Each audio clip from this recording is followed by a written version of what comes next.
झटपट स्वादिष्टमध्ये आपले स्वागत आहे। आजची आपली रेसिपी आहे स्पेशल सांधेदुखींसाठी गुणकारी अशी बकऱ्याची पायासूप। बकऱ्यांच्या पायासूपसाठी लागणारे हे एका बकऱ्याचे 4 पाय आहेत। हे मी ज्या दुकानात मटण घेते त्याच दुकानातून त्यांच्याकडून भाजून असे त्यांच्या पायांवरती केस असतात ते त्यांच्याकडूनच भाजून वगैरे घेतलेले आहेत आणि घरी आणल्यानंतर 4 पानांनी स्वच्छ धुवून घेतलेत। ही हळद आहे। ह्या मी 10-12 लसणीच्या पाकळ्या अशा बारीक कापून घेतल्या आहेत। मी आलं हे असं थोडं किसून घेतलं आहे। मीठ, तूप घेतलं आहे, प्युअर तूप आपलं देशी तूप असतं ते, कोथिंबीर, 5 काळी मिरीचे दाणे घेतले आहेत, 2 लवंगा घेतल्या आहेत, 5 लवंगा घेतल्या आहेत, 2 हिरव्या वेलच्या घेतल्या आहेत, 2 तेजपत्त्याची पानं घेतली आहेत आणि थोडासा मी एक दालचिनीचा तुकडा घेतला। चला तर आता आपण हा पायासूप फोडणीला घालूया। आणि पायासूप आपल्याला कुकरमध्येच बनवायचं आहे। मी कुकर ठेवला आहे गॅसवर आणि आपल्याला 2-3 चमचे हे तूप टाकायचं आहे। अगदी थंडीचा सीझन चालू आहे आणि थंडीच्या सीझनमध्ये तूप अत्यंत गुणकारी असतं आणि आपल्याला ते चवीला पण चांगलं लागतं आणि पचायलाही खूप हलकं असतं। ही 2 आपल्याला तेजपत्त्याची पानं टाकायची आहेत। ह्या 5 लवंगा आहेत। मी 4 काळ्या मिऱ्या घेतल्या आहेत, 2 हिरव्या वेलच्या, थोडासा दालचिनीचा तुकडा। हे आपल्याला थोडं व्यवस्थित परतून घ्यायचं आहे। आता हे मी थोडं कमी प्रमाणात घेतलं आहे वेलच्यांचं, काळ्या मिऱ्यांचं। तर त्याच्यामध्ये मी आता ह्या 10-12 लसणीच्या पाकळ्या टाकल्या आहेत आणि थोडंसं आलं हे आपल्याला व्यवस्थित असं परतून घ्यायचं आहे आणि गॅस आपल्याला मंदच ठेवायचा आहे। मंद गॅसवर हे छान परतलं जातं। ही बघा आता आपले लसूण, आलं हे सगळं जिन्नस जेवढे मी टाकले आहेत तेवढे छान व्यवस्थित त्यांचा रंगही बदलला आहे आणि छान वासही सुटला आहे त्याचा। अगदी सुंदर वास येतो आहे गरम मसाल्याचा। त्यात आता आपण हे पाया टाकूया।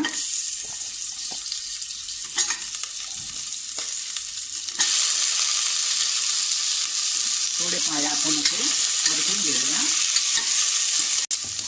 बघा मी जास्त म्हणजे 5 मिनटं फक्त पायाचे परतून घेतले आहेत त्या मसाल्यामध्ये, म्हणजे व्यवस्थितपणे त्याला मसाला लागला जाईल।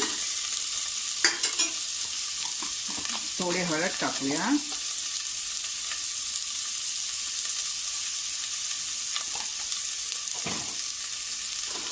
ती सुद्धा आपण थोडी परतूया।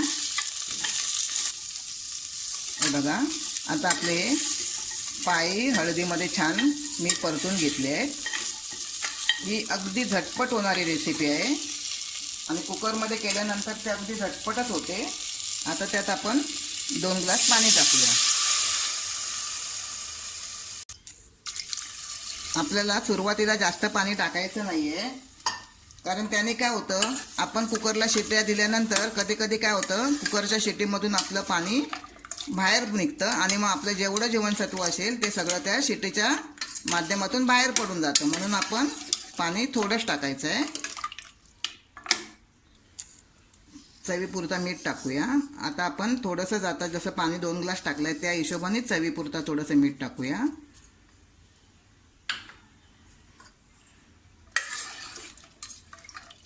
ते व्यवस्थित 2 मिनटं थोडं आतमध्ये परतून घेऊया व्यवस्थितपणे। अगदी आपण आपल्या लहान मुलांना, घरात जर म्हातारे असतील, वयस्कर माणसं, आजी आजोबा किंवा आपणही आपलेही कधी कधी पाय दुखतात, सांधे दुखतात, त्यांच्यासाठी अत्यंत गुणकारी हे पायासूप आहे आणि अगदी झटपट होणार आहे। म्हणून निदान 15 दिवसांनी तरी एकदा हे सूप आपण घरात बनवून प्यायला काही हरकत नाही। जर तुम्ही माझी रेसिपी पहिल्यांदाच बघत असाल तर माझ्या चॅनलला तुम्ही सबस्क्राईब करा, माझ्या व्हिडिओला लाईक करा आणि शेअर करा।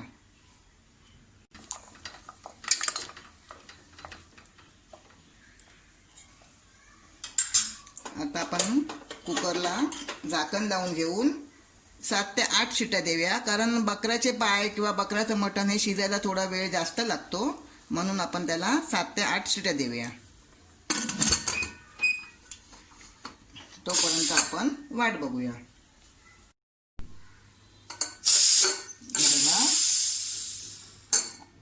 आपल्या 8 शिट्ट्या झाल्या आहेत आणि आता आपलं हे बकऱ्याचे पायासूप तयार आहे.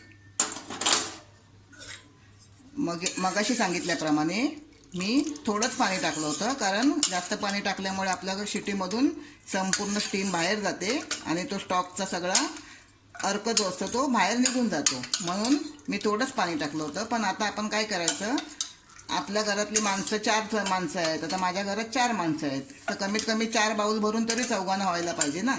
मग त्या हिशोबाने आपण त्यात थोडंसं गरम पाणी ॲड करायचं आहे, कारण गरम पाण्याने त्याची चव तशीच टिकून राहते. मी गरम पाणी घेतलं आहे, थोडंसं मी ॲड करते. बघा, आता आपण थोडीशी चव घेऊन बघूया. यात थोडं मीठ टाकावं लागेल, कारण मगाशी आपण त्या हिशोबानेच टाकलं होतं. आपण थोडंसं मीठ ॲड करूया.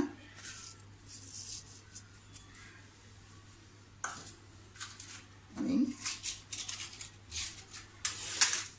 पुन्हा एक गॅसला आपण उकळी काढून घेऊया कुकरवर.